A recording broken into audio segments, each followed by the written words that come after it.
Assalamualaikum warahmatullahi wabarakatuh. Waalaikumsalam warahmatullahi wabarakatuh. Masya Allah, semangat semua hari ini. Hari ini kita bertemu dengan teman-teman Facebook semuanya. Apa kabar semuanya? Hari ini Bunda Sari mau bercerita tentang kisah 64 sahabat teladan utama pedagang dermawan ahli surga. Halo, tahu siapa pedagang dermawan ahli surga? Bisa Abdurrahman bin Auf dan Sa'ad bin Abi Waqqas. Iya. Siapa Abdurrahman bin Auf dan Sa'ad bin Abi Waqqas itu? Sahabat? Sahabat Rasulullah. Iya, sahabat Rasulullah. Lihat nih. Abdurrahman bin Auf itu lahirnya setelah tahun gajah. Tepatnya tahun 581 Masehi. Nah, usianya 10 tahun lebih muda dari Rasulullah Sallallahu Alaihi Wasallam. Abdurrahman bin Auf adalah pemuda yang sangat tampan. Kemudian Abdurrahman bin Auf itu tidak seperti kita yang dari lahir sudah Islam. Kalau kita kan dari baru lahir udah Islam. Abdurrahman bin Auf sebelumnya bukan orang Islam, tetapi Abdurrahman bin Auf itu sangat baik sekali akhlaknya. Kenapa?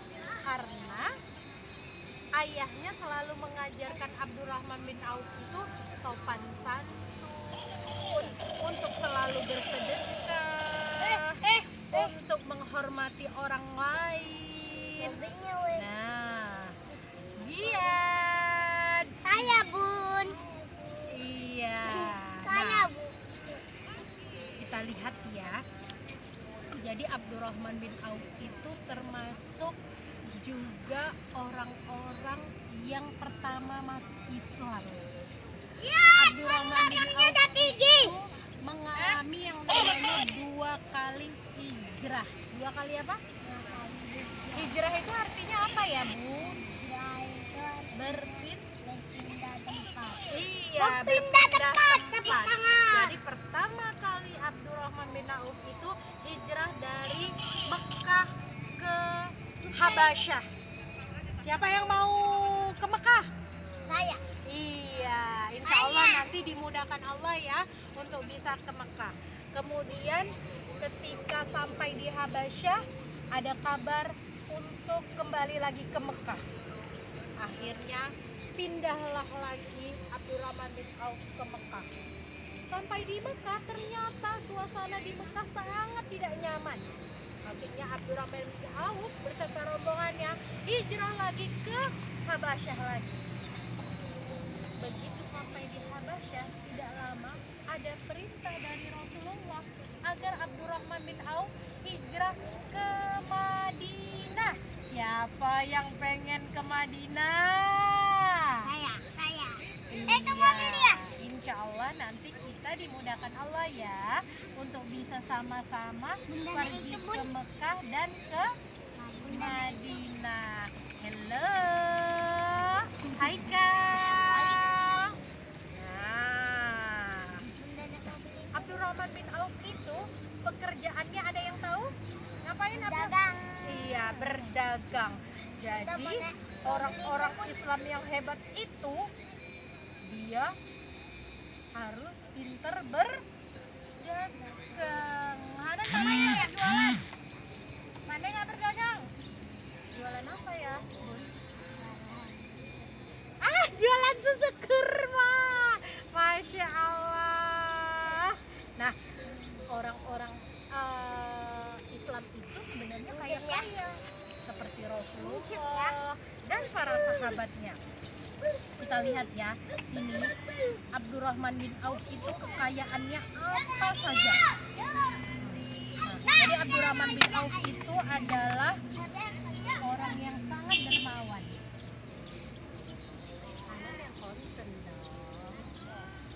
Abdurrahman bin Auf itu adalah orang yang sangat dermawan. Dermawan itu artinya suka berbagi. Iya. Abdurrahman bin Auf pernah menginfakkan 40 dinar hasil penjualan tanah. Kemudian dia memberikan bantuan 500 kuda. Kaya kali kan? Nah, kemudian juga dia pernah infak 1.500 ekor unta. Masya Allah.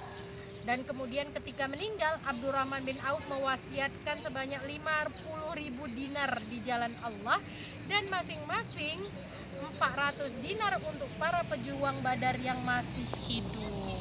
Jadi luar biasa kekayaan Abdurrahman bin Auf, ya. Jadi Abdurrahman bin Auf itu pernah menangisi hartanya. Menangisi itu bukan karena apa-apa, karena Abdurrahman bin Auf takut hartanya itu yang banyak itu kalau tidak dia infakkan di jalan Allah, nanti akan menjadi beban bagi dirinya di akhirat. Makanya Abdurrahman bin Auf suka bersedekah. Hanan suka nggak bersedekah? Sedekahnya tiap hari atau kadang-kadang?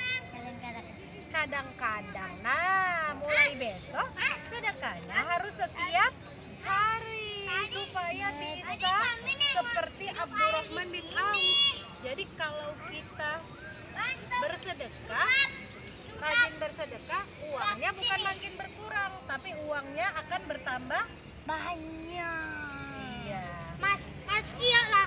Kemudian Kami punya air ya loh. udah, silakan kalau mau main-main. Bunda akan bercerita sama teman-teman yang ada di Facebook. Tengok Nah, ini. Tengok. Mantap. jadi di sini di dalam surah Al-Baqarah ayat 261, keutamaan infak di jalan Allah. Perumpamaan orang yang menginfakkan hartanya di jalan Allah seperti sebutir biji yang menumbuhkan 7 tangkai. Pada setiap tangkai ada 100 biji. Allah melipat gandakan bagi siapa yang Dia kehendaki, dan Allah Maha luas lagi Maha mengetahui. Jadi Masya Allah ya, semakin banyak harta yang diberikan oleh Abdurrahman bin Auf, maka hartanya pun akan bertambah banyak.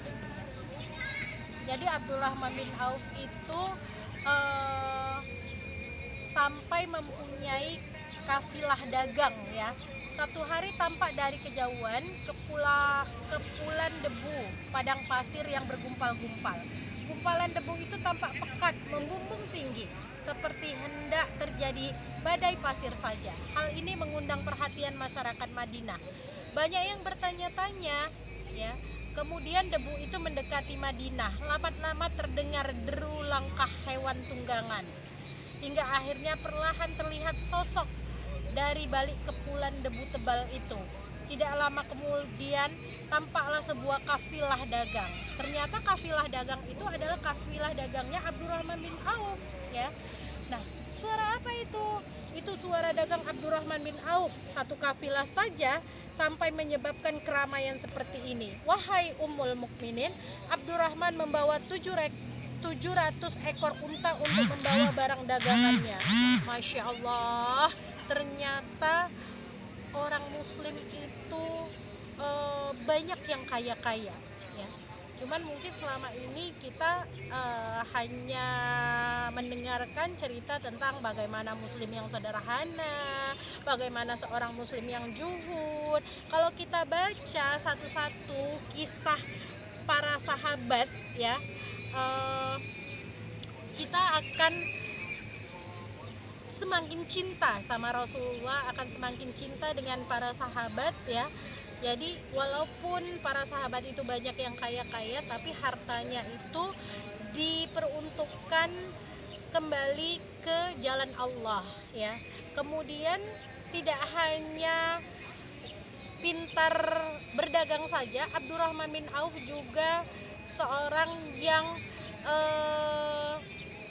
tangguh, ya. Jadi Abdurrahman bin Auf, ya, juga ikut dalam berperang, ya. Sampai kalau baca ceritanya itu, ya, di sini Abdurrahman bin Auf itu sampai Abdurrahman bin Auf sampai berhasil menjadikan Umayyah bin Khalaf sebagai tawanan perang, ya.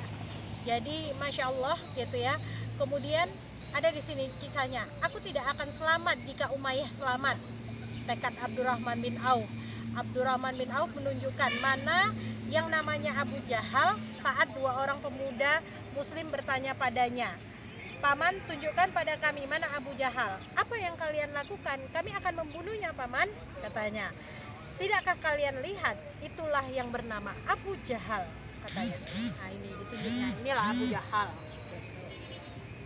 Nah, kemudian berkat izin Allah, Abdurrahman bin Auf dan pasukan Islam di bawah pimpinan Rasulullah mengalami kemenangan yang gemilang dalam perang Badar. Jadi Abdurrahman bin Auf itu turut serta dalam perang Badar, ya. Hingga akhirnya Abdurrahman bin Auf, ya, sakit keras, ya. Dia merasa bahwa sebentar lagi ajal akan segera datang menjemputnya, ya. Istri Rasulullah Aisyah datang menjenguk Abdurrahman bin Auf. Dia menawarkan kehormatan kepada Abdurrahman atas segala jasa yang telah dilakukannya. Sebuah penghargaan yang belum pernah ditawarkan pada sahabat lainnya. Tapi Abdurrahman bin Auf itu menolak. Dia kemudian ditawarkan juga untuk dikuburkan di dekat kuburan Rasulullah dan para sahabatnya yang 4. Tapi Abdurrahman bin Auf merasa belum pantas, ya, sehingga dia meminta, kuburkan saja jenazahku di samping makam Utsman bin Maz'un.